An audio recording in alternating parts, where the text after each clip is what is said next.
team, family, squadron. Are you ready? I cannot wait.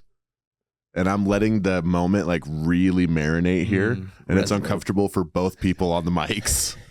But we're sitting here with bad boy James Fox, Mr. 800 himself. I cannot wait to get into it with this man. But as for right now, welcome out to yet another episode of The Landing Pad. Bad boy Jim, welcome to the podcast. Can I be called Mr. 800 anymore? I think I need to make it happen. I mean, this is the year. This is the year. If there ever was. There's some podcasts I just start smiling and you can hear it. We're giddy. Yep. We're ready to roll. Bad boy Fox, how are we doing? How was Iowa? You just got back from Iowa. Iowa. Recruiting trip. Who's out there? Nahum and Jacob Yoder. Love that. So you were at University of Iowa. Got a young stud out there, Nolan. Des Moines. Were you in Des Moines? No, in Iowa City. Iowa City. Yep. How was it? It's great. You showed us a picture. Met the legend, Caitlin Clark. Caitlin Clark.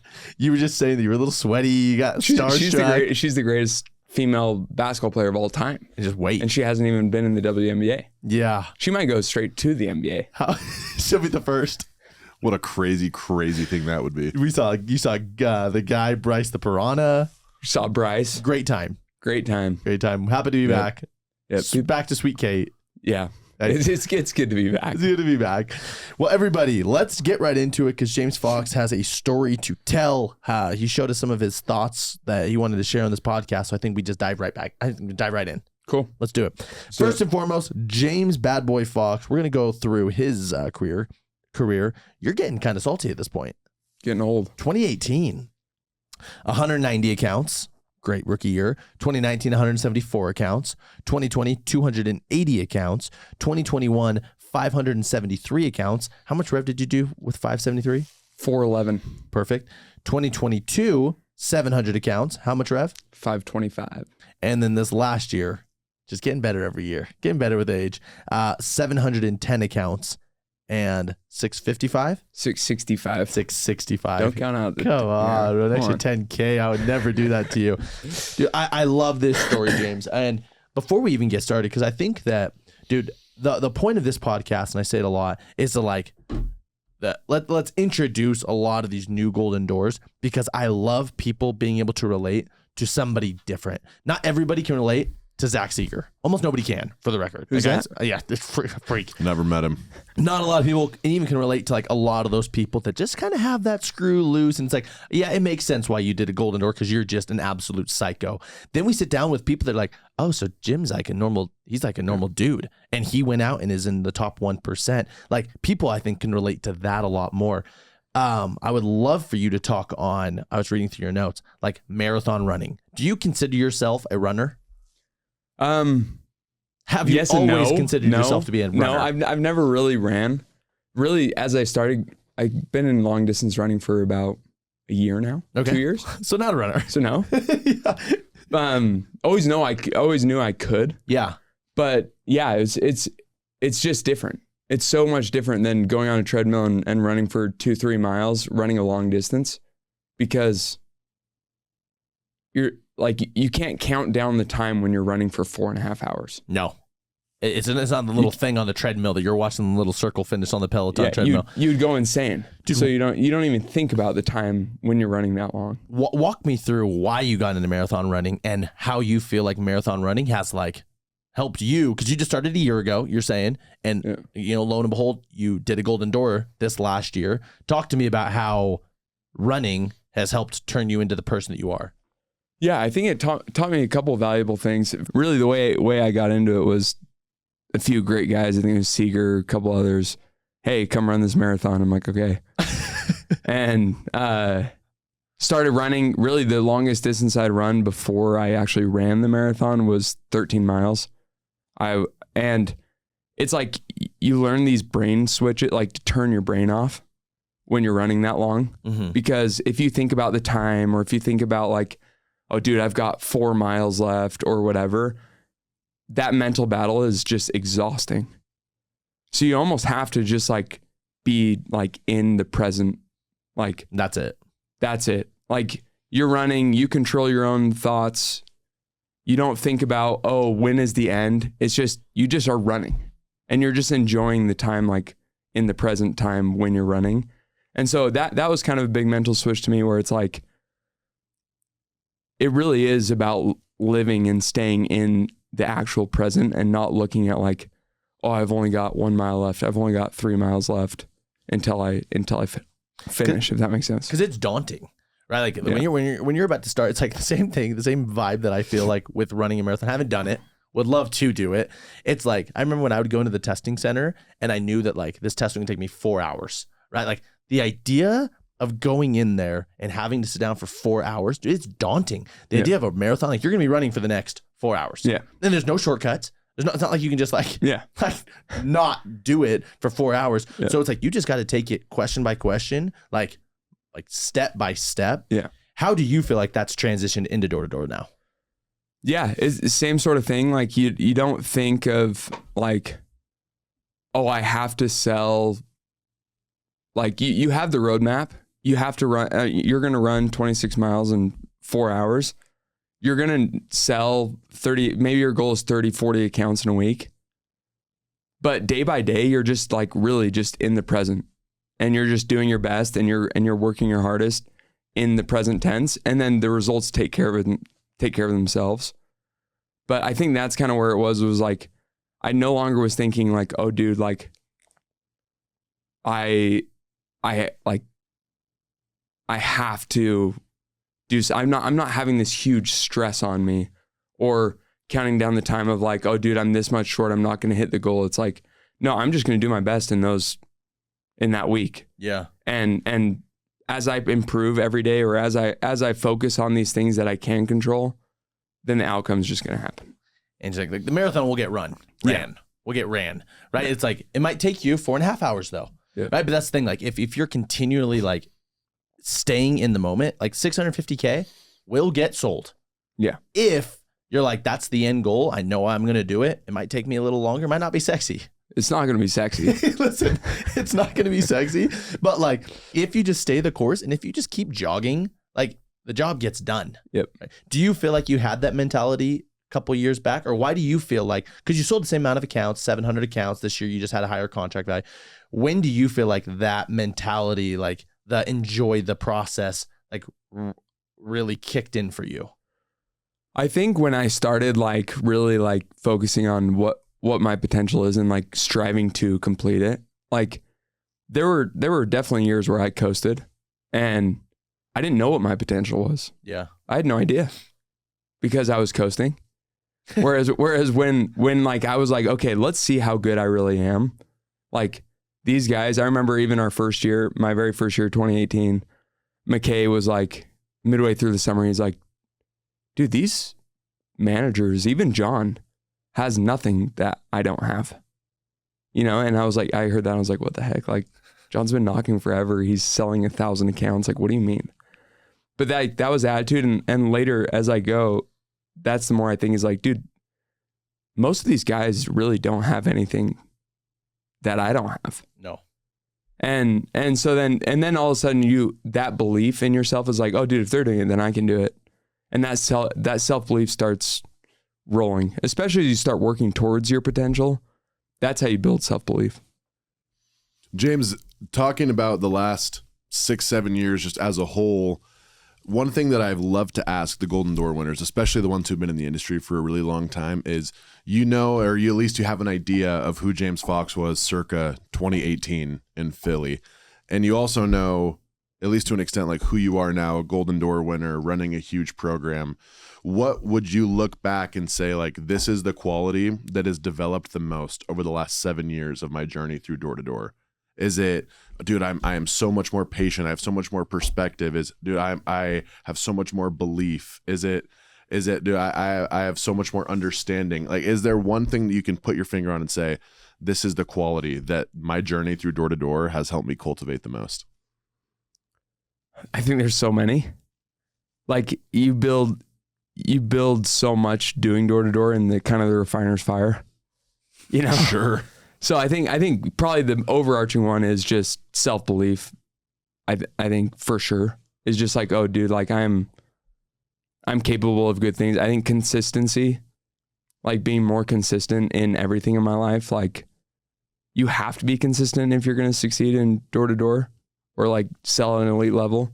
And so I think that funnels to like all aspects of your life is just being more consistent, being self-belief, controlling the mind, like dealing with anxiety. Like I had anxiety my first 2 summers. Like I just did.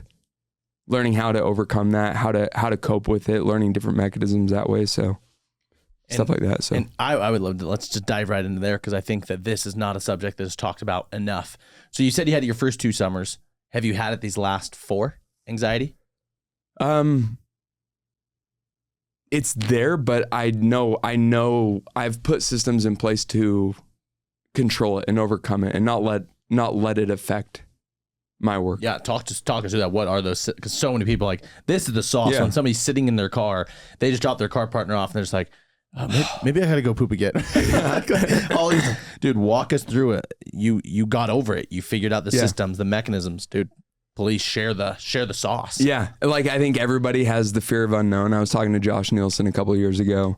What is it that makes people so anxious on the doors? And I think it's just the fear of the unknown. Yeah. You don't know what your day is going to look like. Yeah. You don't know how many people are going to yell at you. You don't know if people are going to answer their door. If you're going to sell it, you just don't know. And that's kind of what causes the anxiety. Whereas when you really break it down, you think about it, it's like, dude, you're just knocking on doors and you're probably going to get a mix of everything. Like it's like, you know, but I think a couple systems that I put in place was before I leave for area, I do 2 things. Like I pick where I'm going to park my car. So that decision fatigue's gone. Like on like Google Maps, like before you get there. Yeah, I look at my area. I pick my first 10 houses that I'm going to knock. Okay, this is where I'm going to start. This is how I'm going to like start knocking. Because once I start knocking, then I'm in the zone. I'm locked. Forget about it. Right? It's like, that's not the hard part. The hard part is starting. So I'm like, okay, these are the houses that I'm going to knock. And this is where I'm going to park my car. And so then when I go and drop the guys off, then I go to my area. I know exactly where I'm going. I know where I'm starting. I don't even have to think about it. And then another thing is like, it's like clock in, clock out. Like before you even get into that, that is such a good point. Cause like, dude, my whole career, it's like, oh, I think this is a good parking spot. And then like a guy walks out of his house, like, oh shit, keep going. And then you just keep going. And then it's like you roll around, like, I think this is a good one. This house looks like it's for sale. Then a lady's walking her dog. Like, oh, I'm gonna keep going. Literally. And then you pull out of the neighborhood, you gotta flip a U. And like before you know it, dude, that whole time you are in your head. And you are feeling so sketchy. I am a solicitor. I am an imposter. Not meant for here. I don't know if I have this my permit. Not me. Does my permit apply in the Westshire neighborhood? Like you just start. I'm not going to sell anybody. You know, you just get all the negative thoughts creeping in. I love that, dude. When you can take away so many of those initial just like fears and initial just like, where am I going to park? What are my first 10 houses? Because then you drive around and you're like, okay, where am I starting? There's a customer here. There's a customer. Let me drive around the neighborhood 7. Dude, that is just time where the demons are just going hard on you.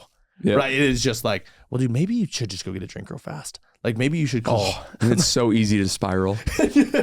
Yes, dude. And the spiral kicks in. Next thing you know, you're sitting in your car for 6 hours and you're just like, you're all the podcasts and YouTube videos deep. And when that happens, dude, the spiral kicks in hard. So I love that, taking away those simple decisions, but that can totally derail your day if you don't take 5 minutes to do that. So sorry, now clock in, clock out. I just had to talk on that. No, 100%. And then that's like, I take a deep breath and I'm like, I'm going for, my goal is 15. Like that's my goal every day is like, I'm going to sell 15 accounts.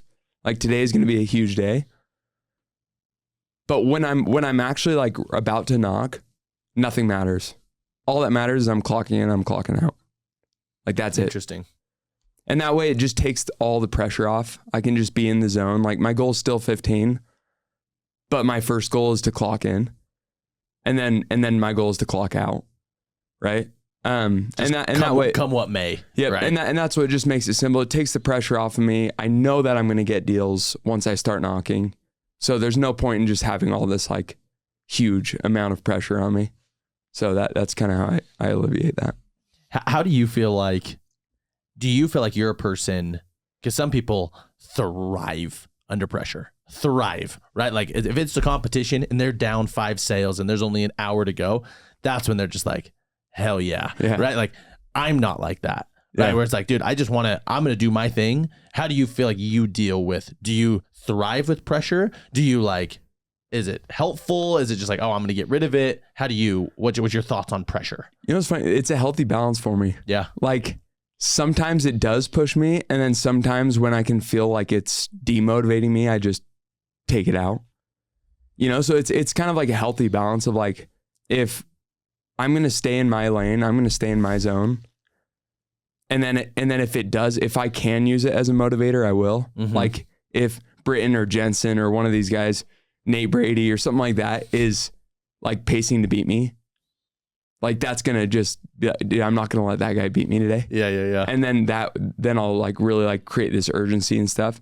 But then there's other times where it's like, oh, it's you versus this person today, and it can be a little bit like overwhelming. So then I'm like, dude, I'm gonna be me. You know, so it's like a healthy, I think a balance of the two.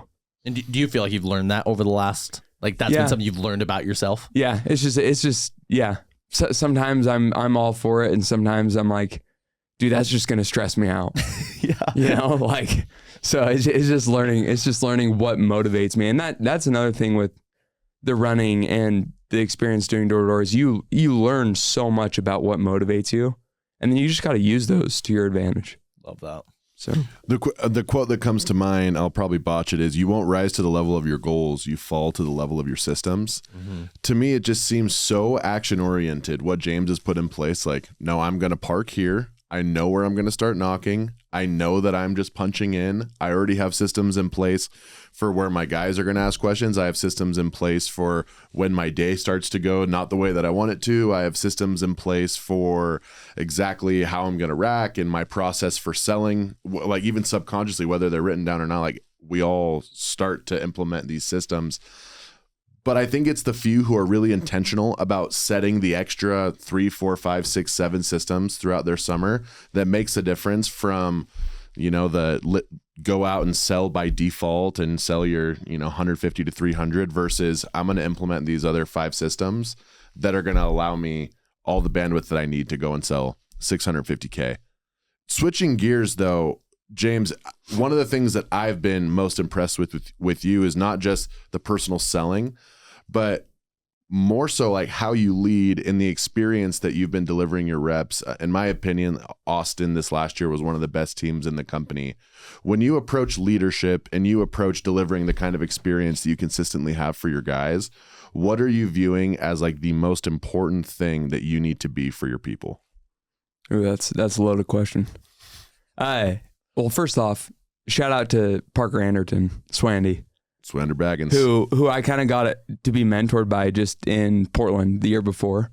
Like seeing how he leads, seeing how he handles situations. That summer we had like a super open dialogue. We went through systems of like how to handle reps, how to handle different situations, right? Like how do you hold people accountable but not be a dick? Yeah, it's a fine line, right? Like how do you hold people accountable and motivate people but also not micromanage? Because it's so easy to cross that line. And I think between Parker and like Ben and all these things and learning these systems of like, dude, when somebody's not knocking, they know they're not knocking. And they're miserable. Yeah. They're spiraling. Like they're spiraling. They don't need somebody to tell them to work. Yep. They don't. They know they should be working. They're miserable. They hate that they're not working. So it's like, okay, well, why aren't they working? What is it that like, and coming at it from that aspect of like loving the person first, but also knowing like you have the opportunity to help them level up. Right. And so, okay, I can be a motivator and an understander and I can listen to them, but like also have this context of like, okay, like let me help you put these systems in place and not just come down on you like, dude, you need to work, you know? So I think those kind of things to answer your question. Was there anything that I missed on there? No, just talking about leadership as a whole, your approach to it. And I mean, what you would highlight as, I mean, in your opinion, like just leadership as a whole at the Grit. Why is the responsibility so sacred, and why do we see so many of our leaders consistently rising to the top and being the ones to get the golden doors and the double golden doors? Yeah. I think it's this common belief that like this is a people first company, and in my opinion, like all of door to door is people first. All business is people first. Yep. But I really think leaders and sellers like James internalize that, and they manage their reps accordingly. And because you do seek to understand first and then seek to get them back on the doors, I think that makes all the difference. And reps wanting to come back, and reps being willing to dog it out for the team come late August when we're finishing up the Rumble. I really do think some of these small adjustments make all the difference. Yep. And the coolest thing is James 4 or 5 years ago, like, I don't know if he's like seeking it, maybe, like, I don't know. Yeah. But like the growth that like person after person after person on the podcast that we have on has, it really is a testament to the program and what we expect out of our leaders and out of our top reps. Yeah. What would you say? Because I think it's true, dude. People, and this is the thing with James. If you know James, you love James. And like, if you don't know James, you want to know James. Like, you have a magnetic personality, right? And I think That's everybody nice. knows that.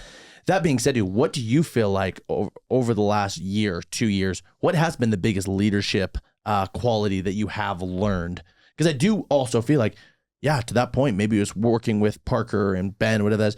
But I also feel like as a leader, you've leveled up 10x over the last 2-3 years as well. You've always been an amazing human. You've always been an amazing sales rep, amazing friend.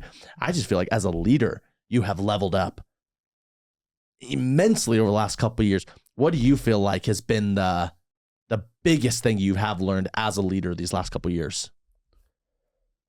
You know, I think first of all, when you get thrown into a management position, you're forced to level up. Yeah. Like if you want your program to grow, like you have to learn how to lead. And that's one thing that I love about door to door is it almost speeds, like your leadership roles speed up so much faster than in like a normal job. Yeah. Like, cause you have to. So I think one is just experience, like this survival of the fittest. Like if you don't learn to lead, your program is not going to grow. Yeah. And so I think kind of like the have to mindset, not that I didn't want to, because I did, but like I also had to. Yeah. I also think to the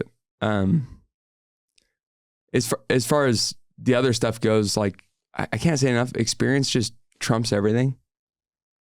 Like you just thrown in the fire. You just have to. Yeah, it's like learning, and then learning from others. Like I don't take credit. All of the situations I've learned to handle are things that I've observed from Others. Parker, from Ben, from John, from, you know, like all the managers that I've had in the past, Easton in Chicago, right? Like there's so many amazing leaders here. And I think just seeing them, learning about it, talking to them about it. Hey, I have this situation that's happening.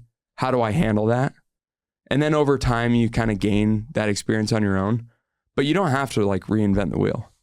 And right? Like people, and they're more than happy to help you out. Like everyone's a phone call away. Yeah. And so instead of trying to handle a situation on your own, just ask somebody that's already been in it. Yeah, there's help out there. Yeah. Switching gears one more time, James. Looking at your history in the door-to-door space, did you always know that you would be really, really good at this job? Because you're no, really, yeah. I almost didn't even really think about it that way. I almost like really viewed it as like initially, hey, I need to make money for school. Making 40 grand my first summer, I was like, that is like, that's insane, you know? And then it was like, okay, like this is great. Like I'm going to make good money. I'm going to go through school. I'm going to get my job, you know? And then it started slowly. And then it started, you know, the pot starts to boil and you're like, okay, I'm in this. I'm like cooked, you know, like, so I almost think my vision wasn't like, oh dude, like I'm going to be this all-star door-to-door guy, you know, but it just slowly evolved to that. Because then my question is, dude, like, I think that you're a person that has had the potential of being a golden door rep even the last few years. Yeah. Right? I mean, like we've always talked about like Mr. 800, oh, this guy, and you've on the podcast, oh, dude, James, that guy's the most talented. But like, I feel like you I don't know what it was that didn't get you to do the golden door, right? Like, let's say, was it coasting? Was it chilling? Was it just like being okay with it? Because you are one of the most naturally talented, like I said, magnetic, charismatic person we've ever met. I'm just curious, dude, what was it that was finally just like, all right, dude, I'm just going to do the damn golden door? Because I feel like it was almost just a decision for you. Yeah. I did try it 2 years ago. Like I wanted it bad. You know, I got to September. It was me and Bennett out there. And I'm like, Bennett, this is all you, bro. like you take it from here. But no, like I've always, like the last couple of years I've worked for it. Yeah. You know, like I've worked for it. Different systems in place could have probably helped me get there quicker. But I just didn't have that in place, you know? So what was it? So then, like I said, you were at 700 accounts, and it's a contract, almost a contract value thing. Yeah, come on. Last year, like you already did a golden door the year before. I'm just curious, dude. Like, what was it this last year that you're just like, I'm doing 650K? Like it's already done. Yeah, you know what's funny is I almost, this might be bad of me, but I always set every goal that I've set, I do just under. Yeah. You know, and so like it was almost like this year, my goal was 800K. Mm-hmm. And I ended up doing 665. Yeah. The year before it was 650K to do a golden door, and I ended at 530. Yeah. So maybe it's, you know, that's just the way I am, for the good and the bad. Yeah. But setting this, I think goals are something that you strive to, right? Like you strive, that's the vision that you set for yourself. That's what you want to accomplish. And it helps push you. Like I think goals should help push you get more out of yourself. Like, if you're hitting your goals all the time, are you really having big enough goals? Yeah. Like, is your goal big enough? Like, is it really pushing you and helping you strive to get there? As long as it's not daunting and like demotivating. But I think that's kind of my mindset, is always like, dude, my goal is always going to be like, I want to hit it. Like I do. And that's what I'm going to push for. And that's the systems and then I can see that growth that way. So maybe it's just, I just need to set a higher goal. Maybe I need to set 1.4 million and I'll end at $1 million. That's right. Like, well, no, dude, it is so true. Like, it's like looking at it, it's the saying, you know, shoot for the stars, you'll land on the moon. It's like, dude, doing a golden, shooting for 800K and landing at 650, that doesn't suck. Yeah. That does not suck. And it's just so interesting, dude, that I think, to your point, yeah, people are just hitting their goals. It's like, is that really, like, should you be going harder? Should your goal be bigger? And I'm not saying like, if you are just crawling with bloody knees all the way to your goal, and it's like at the end of it, you're just like, thank the Lord, I'm done. It's like, that's probably like a good goal. Yeah. But it's like, if you're just getting to your goal and it's August 14th, mid-rumble, and you're like, all right, I'm done. It's like, you probably should just be have a bigger goal. Yeah, or maybe I should have better integrity. I don't know. It's one of the two. But the principle is the same, and I think you should push. Your goals should be lofty. Yeah, and to your point, motivating though at the same time. Yeah, like there's just times, dude, where like if people set their lofty goals, and we all know, like you hear them, and like in the back of your mind, you're like, that's a really big goal. But then all of a sudden, like a month goes by, 2 months goes by, and it's like that goal is just no longer, I'm not gonna say possible because it's always possible. But yeah, if your goal's 1,000 and you're at 150 the end of June, it's like, okay, like unless you're staying out till Thanksgiving, like that goal is probably gonna demotivate you. Yeah. You know, and it's about making the switch. And yeah, no, I think that's a fine line. Fine line, but Jimmy, take us home. What does grit mean to you? Consistent, hardworking effort. I think really 100%, like you're actually giving 100% in everything you do. And that's like actually giving 100% in everything you do. You know, like all the time, like as long as you are doing your very best, your actual very best, you have grit. And I think, and you're striving to become better, right? You're doing your very best and striving to become better. That's as gritty as it gets, because that's really all that's asked of us in life, is just do your best and then try and do more, you know? And only you know, right? And only you know. I think that's to your point. It's like, yeah, do your best. Who knows what your best is? Only you do. Right. And I think that is That's profound by the bad boy Jim at the table. Well, everybody, it's been an absolute pleasure. 30 minutes again has just flown by. If you want, if what James has said on this podcast has resonated with you and you want to work with this guy, as everybody should, where can they find Bad Boy Jim? On Instagram. I love that. And what's the name? The username? James Fox 44. There it is. Follow him, slide up. This guy is as good as they come.